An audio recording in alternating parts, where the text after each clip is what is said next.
company, and I just wanted to give you the nickel tour of our plant and tell you a few things about our capabilities with cleaning pecans. Right here are two of our 50-pound bag lines, should any Chinese customers require that. And we'll move on up here. These big drums right here are our pin machines where we remove cracks and any debris that might possibly get by our electronic sorters, but to date we've not had a problem with that. This big hopper here is where we pull the 13s out to make the small, and then these two belts up here come from our sizer, where we make the medium and large, and we're able to make adjustments on the fly for medium and large, so that we can, to the best of our ability, with what the nuts are, we can get them in compliance or make a larger size. For example, we make a 48 count Stewart that we sell that the Chinese are very fond of.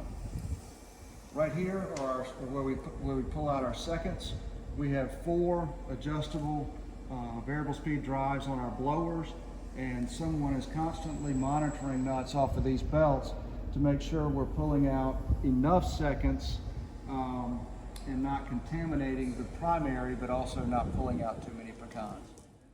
Right here is another feature of our inventory control system. This is a system called Barcom, and each bag gets a weight and a serial number that automatically goes into the Barcom system and communicates wirelessly with our office.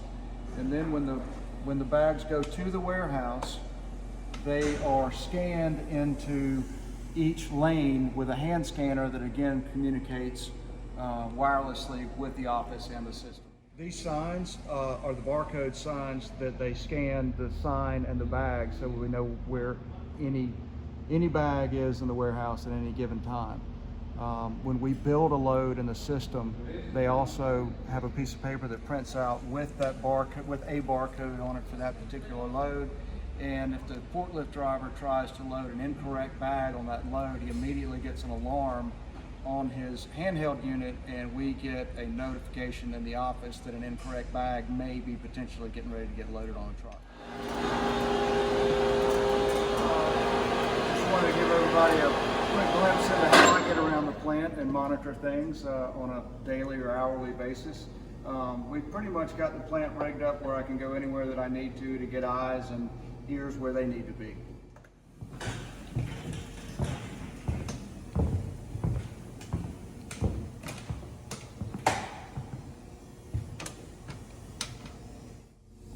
All right, here we are in our control room for the dry end of the plant. After the pecans are dried, we bring them to a pit down there and dump them in there. The plant operator can dump them from here.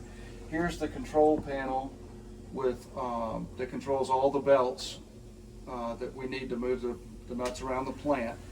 And then out there, the big gray box is our primary blower, where we pull off any kind of trash and pops after the nuts are dried.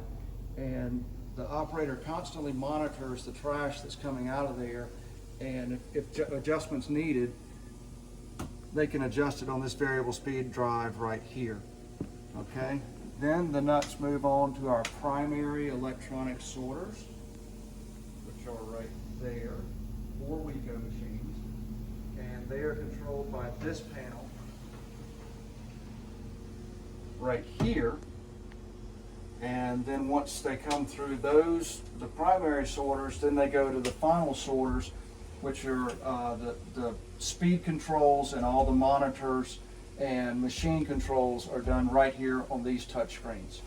And the final sorters are located out here. So they're the final sorters, and then these are our old picking tables. And we intentionally left this very, very well lit so that the plant operator can see if there's any sort of problem coming out of any machine.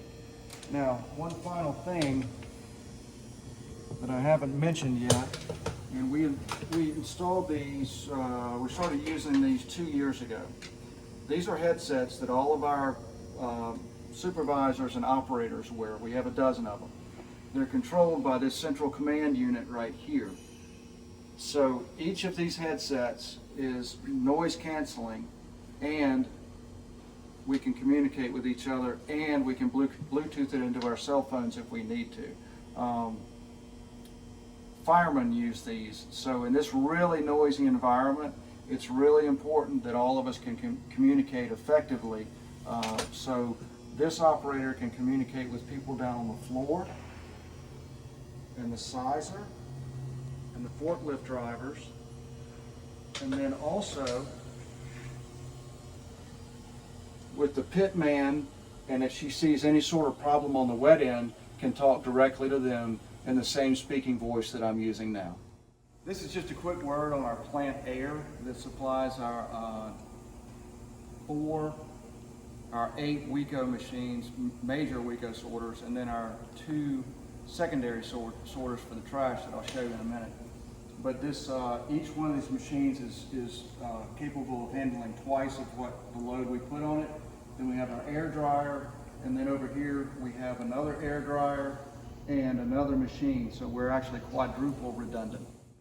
Okay, right here is one of our WECO resorters, just in case there's a problem and the machines are reading incorrectly on the primary sort, or for whatever reason, if some good nuts get thrown into the trash, this resorts the trash and puts the good nuts back into where they ought to be.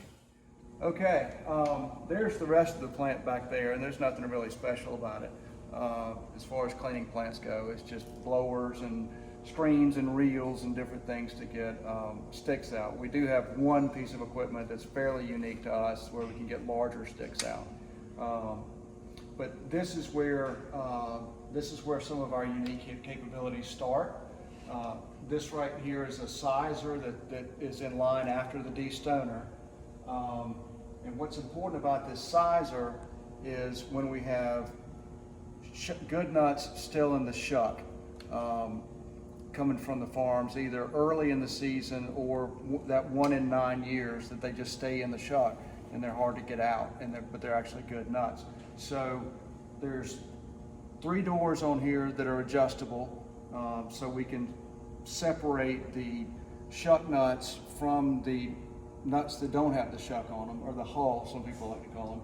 So we can adjust these doors by opening and closing them, similar to our other sizers that you've seen before. And then there's a belt right there that's reversible. So if the green hulled nuts are no good, there's no point in drying them, there's no point in messing with them anymore. They just need to go to the trash, and we reverse that belt and send them to the trash. However, if they are good, we reverse the belt and we send them to this elevator right here, the steeper elevator. This elevator right here is where the nuts go that do not have hulls on them. And they either go through our washer if they need to be washed, or they go straight out another conveyor and into the drying wagon. But that elevator right there leads up to another sizer up top up there, and sizes the nuts into 4 different sizes so we can put them through 4 Barton hullers.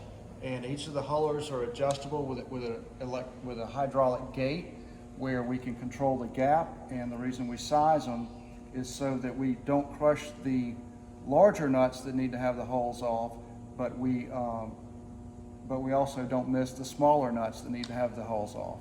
So, like I say, 1 in 9 years, that particular setup is very, very important.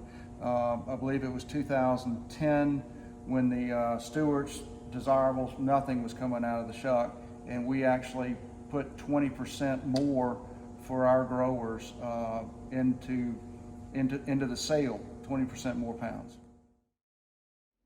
Okay, so when we're running the pecans through all these belts, and we are going to be sizing large and small, these are right here, or when we say all the doors are open, when all of these rods are sticking out, that means all the doors are open. And when all these doors are open, pecans are gonna fall through that small hopper and that large hopper over there. So that would be large and small over there, and pecans will fall through those hoppers when all these are out. And when we have to have, the run sheet says count 48 or 52, there will be someone right here, and that's why there's that knee pad right here. And she'll usually have a scale right here, and you have to like take pecans out of that belt and weigh 454 grams. And once you get to 454 grams, you count how many pecans made that pound. And until you get that count, if it's 48 and you have 48 at 454 grams, then that means you're set to go. But if it's not, you have to open a second door and then go back down there, reweigh your 454 grams, count it, and if it's still not giving you that count, go to the third one. And this is occasionally rare. You'll have to redo it, weigh your 454 grams again, count them, and then by that time you should have that count. But if you don't, you just eventually, you'll have all doors open eventually until you get that count. So again, all the doors open means you'll have pecans coming out of the large and the small.